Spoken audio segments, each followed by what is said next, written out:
Okay, so welcome back. So last time we talked about the intermediate value property of continuous functions. So I am just shortening it to IVP. So here is the intermediate value property itself. If you are given a continuous function and you have an interval I and given any y value, so here is AB, and if you are given a function which goes between the boundary values f of a and f of b, given any y value between the two, there is an x value at which that y value is attained. That is basically what the intermediate value property says. So let us look at some very interesting applications of the intermediate value property. So the first application is sometimes denoted or sometimes goes by the name of fixed point theorems, or trying to find fixed points in various situations. So here's the general setup here, for a fixed point theorem. So here's an example of fixed point theorem. So let's imagine the interval between 0 and 1, and let's for the moment pretend that this is some sort of a rubber band. So in the sense that it can now be stretched. So I have the interval between 0 and 1, and what we will now do is the following. We will imagine stretching this rubber band such that the endpoint 0 moves to something to the left of it. So we sort of take it and stretch it. So let's say 0 moves to some point to the left of 0. So let's give it a name. So let's say 0 moves to a point L, the left endpoint, and 1, the right endpoint, moves to some real number r. So let's say L and R now denote the new. So this L and R now denote the new positions of the endpoints. So that's what the rubber band now looks like.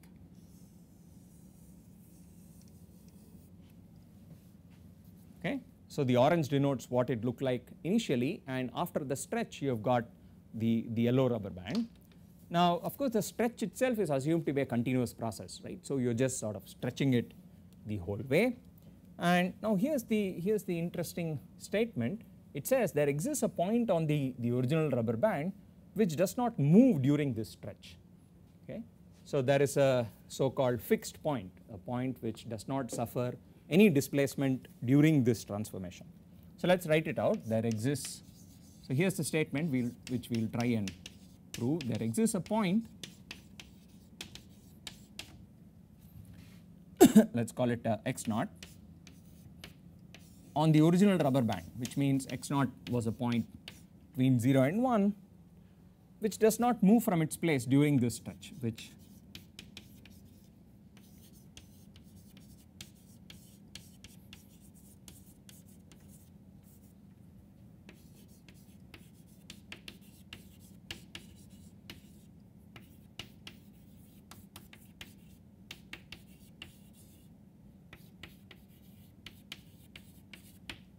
so here's one way of stating it. Here's there exists a point on the rubber band which does not move during the stretching process. Okay. So let's try and prove this using the intermediate value theorem. So this, depending on how you think of it, it might sound somewhat counterintuitive, that and also the key thing here is no matter how this stretching is done. Okay. So I do not assume anything about L and R. You can imagine stretching this to any length, for instance, right? L and R can be, L could be arbitrarily small, R could be arbitrarily large, and no matter how the stretch is performed, how long the final rubber band is, and so on, this statement is independent of all that. No matter what you do, there exists a point which will never move during the stretching process. Okay. So let's try and prove this. It's a nice application that gives us an idea of what the intermediate value theorem really does. So of course in order to connect this up with the intermediate value theorem, you need a function. So let's do the following. Let's define a function f from the interval 0 1 to the real numbers. Okay. And what's my definition? So 0 1, remember, is like your rubber band, So I will define the function as follows,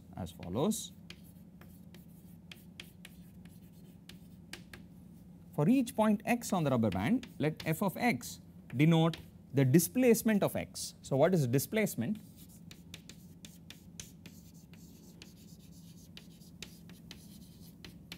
Of the point x, which by definition means the new position of x minus the old position, the new position of x minus the old position.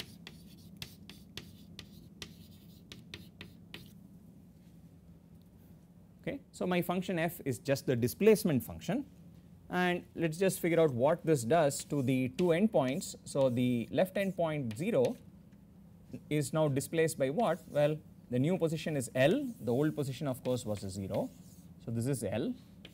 The right endpoint 1 is now displaced to the, well, is now at the point R, it was originally at 1, so this is R minus 1. Okay. So here are the two values of displacement. The left endpoint is displaced by L, the right endpoint is displaced by R minus 1, and observe that L is a negative number because L of course is to the left of 0.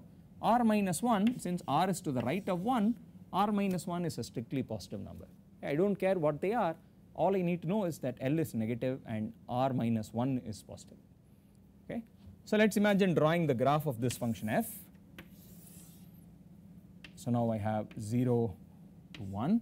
So here comes the important thing, the function f here is not really defined on all real numbers but only on the interval 0 1, but the intermediate value property continues to hold, right. Just while I stated it, I sort of said between a function from R to R, but it is enough for it to be a function from the interval 0, a b to R.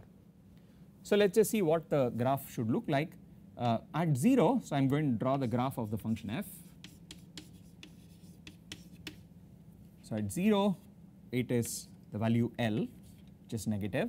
At 1 it takes the value R minus 1, whatever that be, which is some positive value. So here are the two endpoints from L to R minus 1, and what I know is that there is some graph, right. I do not quite know what the graph looks like also, because a graph would just tell me what the displacement is of individual points on the rubber band, and the actual shape of the graph will depend on how the stretching was done.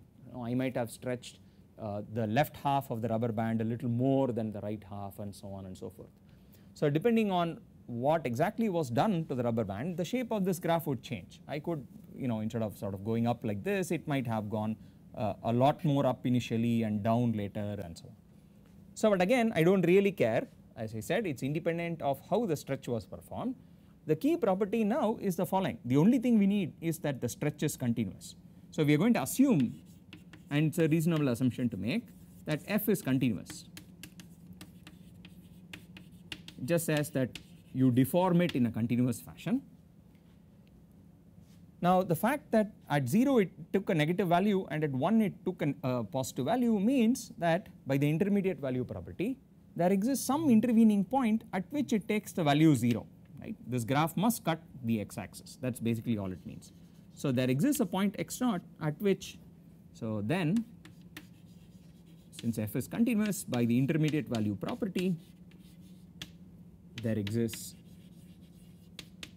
a value of x naught between 0 and 1 satisfying such that the value of f at x naught is 0. So 0 is the value c that we are now choosing, it is the value between the two endpoints. Okay. So there is a point at which f takes the value 0. So what does that mean? That of course means that the displacement of x naught is 0. So this means that, so what is f of x naught? 0 means that it suffers 0 displacement. In other words, its new position is the same as its old position. New position of x naught is the same as the old position. In other words, x naught does not move, and that is exactly what we wanted to prove. So i.e. x naught does not move.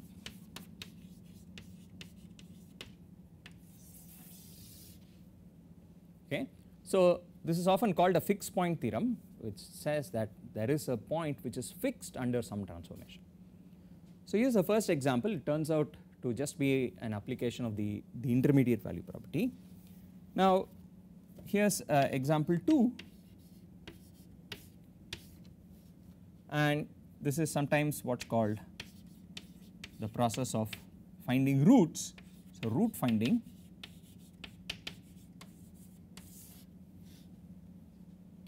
Now of course it's a special case of root finding. So what does a root mean? So suppose I have a function f. A root of course is a value of x at which it takes the function takes the value 0. It's a point at which it cuts the x axis. So here for instance is a root of this function, and so the way I drew it here, there are 3 roots, 3 places where it cuts the x axis, and often given a function, somewhat complicated function for instance, it may not actually be possible to explicitly solve for the roots. Right? Solving for roots for instance is easy if you are doing quadratic equations and so on, but more generally finding a root exactly may not really be feasible. So what one wants at least is some sort of approximate root. Okay? We want some sorts of approximations to the roots. Okay? And here is an algorithm for finding roots which more or less uses the intermediate value property. So here are the assumptions. Suppose I am given a function f, a continuous function f. So let us see what our assumptions are. Given f, let us say it is not even defined on all of real numbers. Suppose I just knew that it was defined on an interval f from ab to r, f continuous.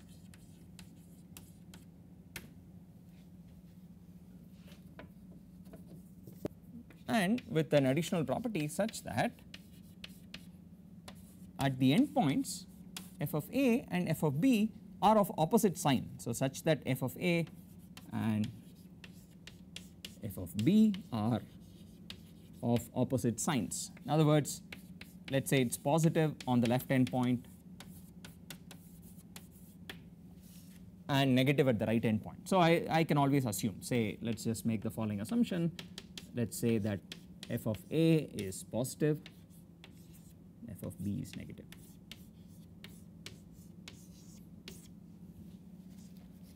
Okay. If this is the case, then observe firstly by the intermediate value property we know that there must be a value of x between a and b at which the function takes the value 0. Okay. And observe this is more or less like what we encountered in our first example. Note, by intermediate value property there must be a root of f between a and b. There must be a root of the function f in the interval ab.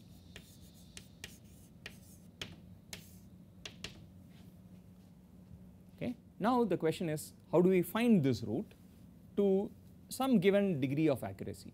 Okay. So we just want to figure out a way of determining this root. So here is the idea.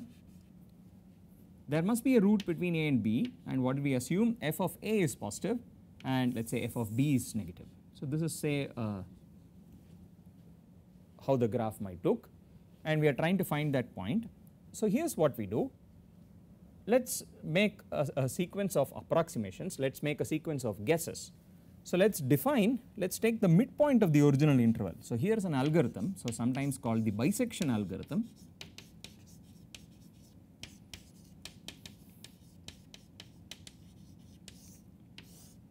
To find the root.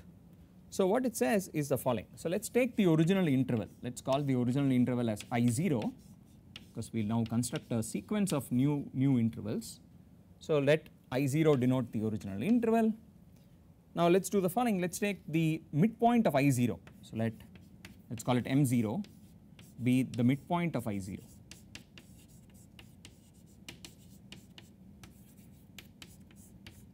Okay, what does that mean? M0 therefore is just a plus b by 2, just the average of the endpoints. So you have the original interval and you take the midpoint. Let us say this is what the midpoint is, M0. Now you compute the value of the function at the midpoint. Okay, the function value in this example at the midpoint is positive. Okay, so we compute. So here's let us call it step 0 if you wish of the algorithm. Now what do? We compute the value of f at the midpoint. So the function f itself is presumably given in some nice way, there is some formula. So we compute f of m0. Now what are the possibilities? F of m0 could be either positive, negative or 0. So f of m0 could be positive, it could be 0 or it could be negative. So there are 3 possibilities in general. So of course in this example that I drew, I assumed, I drew it in such a way that the midpoint value was positive. Now what do we do in each of these cases? So if f of m0 is positive, so let us look at this one here, the value of f at m0 is positive. What does that mean? It means the following: let us get rid of the function in the first half. So now just focus attention on the portion of the function between m0 and b. Okay. Now here again we have f of m0, the left endpoint value is positive, the right endpoint value is negative. So it is sort of like the original function. By intermediate value property, there must be a root of the function between m0 and b. Okay. So we could conclude the same thing again. So here is the thing to do. If f of m0 is positive, let us do the following: you define your new interval. So you get rid of half of the interval, you define the new interval. So let us call this, the new interval is called I1 now, to be the interval between m0 and b. Similarly, if the value of f at m0 is negative, then you take the other half of the interval, you take the interval between a and m0, where again you have the same feature, that the value at the left end point is positive, the value at the right end point is negative. And of course if the value of f at m0 is 0, you are already done, you have already found a root, right? Here in fact you would have found it exactly. So this of course means that m0 is a root. So you would have found the root and you can just stop the algorithm right there. Okay. But of course in practice you will almost always end up with either the first or the last cases, and in those cases you define I1 to be half of the interval. Here you take the right half and here you take the left half. Okay. And now you just repeat the process. So step 0 is basically the prototype. Now you repeat the same thing with I1 instead, repeat same step, so repeat the above step with the interval I1 in place of I0.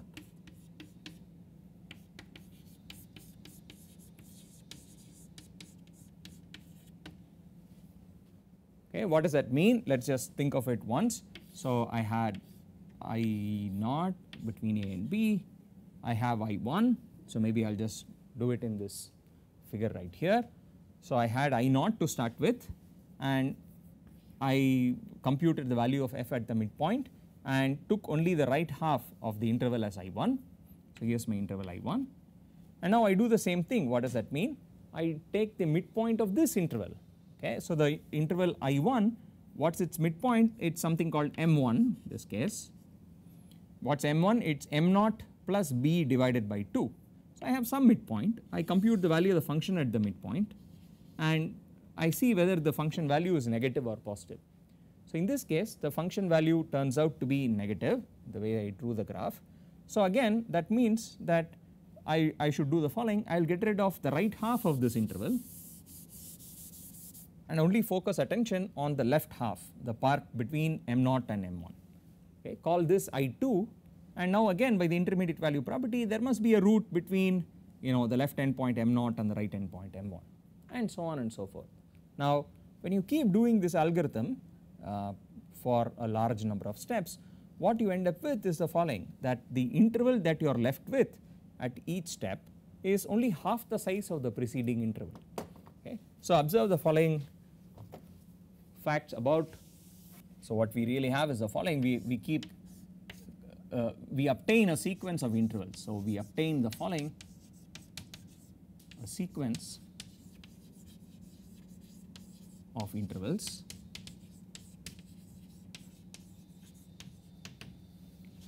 so I0, so this contains the next interval I1, which contains the next interval I2, and so on, and the length at each step becomes half. So if the original length, so let us say here are the lengths of these intervals, suppose I0 had length L, okay, which is B minus A, I1 has length L by 2, the next guy has length L by 4, and so on. So if I do this for n steps, I get an interval whose size is just L divided by 2 power n. Okay, so the intervals are getting smaller and smaller and smaller, and what you conclude is the following: at every step, so what do you get? We obtain a sequence of intervals with these lengths, and what's the key property? And such that f of x has a root in In for every n, has a root in In for for all values of n that you have obtained. So let's say you keep doing this, so has a root in every interval. Let's just write it like that, every one of these intervals.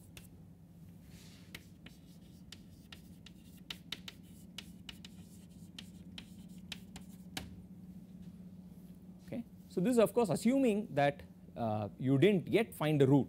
So observe, if you evaluated f on some midpoint and you actually got the value 0, then that's already, you are done, you have found the root exactly and you don't need to keep doing this algorithm anymore. So assuming you don't succeed in finding a root at any given step, you can keep going on and on and on for, let's say you keep going for 100 steps, then here's what you know: at the 100th step, the interval that you obtain, the In or I100, contains a root of the function f, because that's exactly the property using which you define the next interval. So if, say, your goal was to find a root of the given function f to within an accuracy of, let's say, 0.001 or 0.00001 or whatever be the given accuracy, all you must do is just keep doing this process until the interval size becomes smaller than the required accuracy. Okay. So the general algorithm now says keep going until the size of the interval,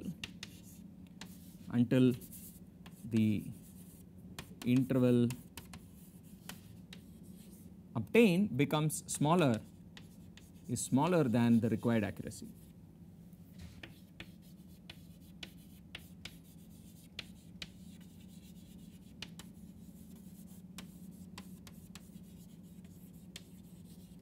Okay, whatever be the given accuracy, and once you reach that step, you can just take your approximate root to be any point inside the interval In. Okay, you could take the midpoint, for instance, or any point in the interval In will still do, because if the interval In has length which is smaller than whatever be the accuracy 0.0001 and so on, there surely exists a root somewhere in this interval. That much we know. We don't know where the root is. So let's say this is where the exact root is. So this is the actual root. But let's say we pick the midpoint as our choice of approximate root. So suppose this is what we pick. So this is our choice of approximate root, and here's the actual root. The difference between these two is at most the size of this interval, right? Because they both lie in this interval, the difference between the actual and our approximation is at most the length of this interval. But since the interval is already smaller than the required accuracy, we are done. We don't need to worry anymore. We have obtained the root within the required accuracy. Okay? So this algorithm is often called the bisection method, and it can be a rather powerful way of finding an approximate root of a function f. Sort of try out to get a sense of how this works. So here's a problem. So I'd like you to try out on your own to get a sense of how this works. You define a function. Let's say I take the function f of x is, so I'm going to use the function e power x minus x squared minus 3/2, and I'm going to take my interval I0 to be just the interval 0, 1. And so here's the problem: find the root of this function, find the root of f of x inside this interval to within an accuracy of 1 over 100, to within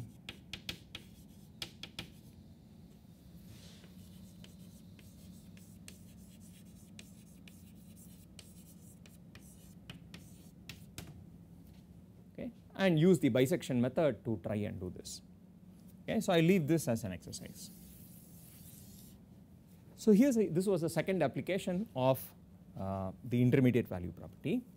Now let's look at a more geometrical application. So something to do with how regions in the plane can be divided and so on. So here's an example which is sometimes goes by the name of cake cutting problems. So the setup is the following: you imagine you have a shape, a region on the plane of some arbitrary shapes. Okay, so I'm not really imposing any condition except that, let's say the boundary is some nice closed curve, it's a bounded region. So imagine you have this region on the plane. Okay, so this is an arbitrary shaped cake if you wish, and the goal is the following: what you want to do is to cut this into two equal halves by using a line that's, let's say, by a vertical line, okay, a line parallel to the y axis. So here's the statement itself. It says there exists a line parallel to the y axis which cuts this cake into two equal halves. So cake cutting problem says, well, here's the assertion that we will try and prove. There is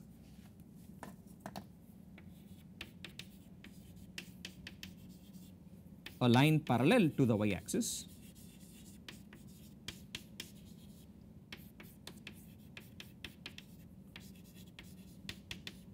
which cuts this region, let's call this region as R, which divides region into two equal halves, or which bisects, well, okay, let me write it as which divides R into two equal regions, or two regions of equal area.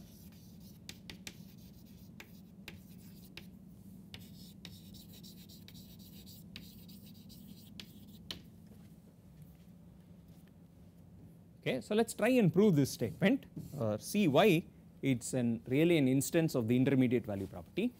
So in order to use the intermediate value property, what one really needs to do is to define a function as usual, right? So let's do the following. Let's define a function. So let me define a function f from, let's say, R to R. So what should it do? Well, so imagine we have, so what should f do? Well, for each real number x in R, let's do the following. So let's again draw this figure. So I have this whatever funny shaped figure here. Now for each choice of x, I'll do the following. I'll draw a vertical line through passing through the point x comma 0. So let's say this is your value of x. Now what you do is you do the following. You draw the vertical line here. So let's call this vertical line as L through x comma 0, let's call it Lx. So imagine you draw a line like that and you define the function as follows. That line will presumably divide this given region R in some arbitrary proportion, right. For instance, the line could be even all the way to the left of this region, in which case it really doesn't do any division at all. But let's do the following. Let's say f of x is the following. It's the area to the left of this line, that's that area, minus the area to the right of this line.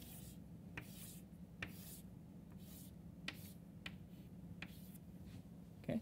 So let's keep track of what proportion it divides the given region R into, or the difference in the two pieces. So f of x is just the area of R, of the region R, that lies to the left of this line, minus the area that lies to the right of this line. So area of the region R to the right of this line Lx. So having defined the function, what we now need to do is to just check that. So firstly, observe this function is continuous, because as you move the value of x, as you change the value of x, the line of course moves. So observe firstly, so here is a key point to keep in mind, this function f that we have defined is in fact continuous. Why is that? Because what happens as you change the value of x, so I have some value of x, so here is the line Lx, and let us say I change x slightly, so I have another line, so let us call this line here Lx, and the line to the right of x, so let us call this value as x, and let us call this maybe as z. So I have a line Lz, x and z are very near each other. Now what happens is the area that is to the left of x minus the area to the right of x, that is the function we are defining, and similarly the area to the left of z minus the area to the right of z. Now observe that the area that is really sandwiched in between these two lines, that is really the difference that you are going to get between the function f of x and the function value at x and z, and this area is really going to become very small as you let these two lines come very close to each other. Okay. So anyway, I am just sort of giving you some kind of heuristic for why this function is continuous, but what we really want to do now is to figure out what the intermediate value property says. So imagine if x is some number to the left of this region, so let us do the following, take L, so let L and R be the following. L is a value of x, or maybe let us just call it A and B. So let A be some x value that is much to the left of this region R, and let B denote an x value which is much to the right of this region R. Okay. So let A be any numbers as in figure,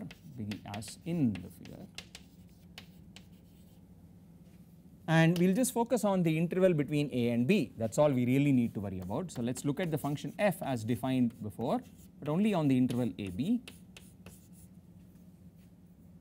So observe that if I take the value of f at a, what it will give me is the area to the left of a minus the area to the right of a. There is no area to the left of a, the entire area lies to the right of a. So this is just going to give me 0, which is to the area to the left, minus the area to the right, which is the full area of the region R. Okay, so that is for A. Now for the right endpoint B, here the area to the left is the full area and the area to the right is a 0. Okay, so f of A and f of B are in fact of opposite signs. One of them is area of R, the other is minus area of R. Okay, so one of them is strictly negative, the other is strictly positive. So what does this mean? By the intermediate value property, there must be some value between A and B. There exists a value x naught between A and B such that f at x naught is 0. And observe that the value at x naught being 0 precisely means that, so let us draw the line through x naught. So f of x naught is 0 just means that the area to the left of x naught is equal to the area to the right of x naught. So that is exactly how the function was defined. Okay. So this is exactly the bisector that we are looking for, something which gives you two pieces of equal area. Okay. So there are many more such geometrical applications, and maybe I will indicate some of these in some of the future lectures. But for now these already give us a good sense of how the intermediate value property can be used to prove some rather interesting and maybe at first non-trivial facts about geometrical configurations and transformations and so on. Okay.